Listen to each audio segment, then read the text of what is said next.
Dès que l'homme rentra chez lui, il vit sa femme allongée au sol, la tête coincée dans la gueule d'un crocodile géant. Mais, à sa surprise, il ne paniqua pas du tout. Il s'approcha calmement et la sortit des mâchoires, car il savait qu'elle feignait encore la mort. En réalité, chaque jour, à son retour du travail, sa femme simulait la mort différemment. Parfois Juliette, parfois patronne tuée au combat ou prise en otage. L'époux paniquait et stressait à chaque mise en scène étrange. Chaque matin, il jetait les accessoires et faux qu'ils fabriquaient ensemble. Ce comportement finit par intriguer les voisins.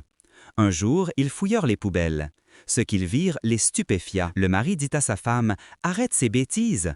Mais elle refusa d'écouter. Un soir, il la trouva dans un cercueil, joint la vampire. Cette fois, il décida de rentrer dans le jeu. Il s'approcha et pleura bruyamment, feignant le désespoir. Mais dès qu'il ôta la croix de son corps, sa femme bondit et le mordit violemment. Il sentit qu'il n'en pouvait plus.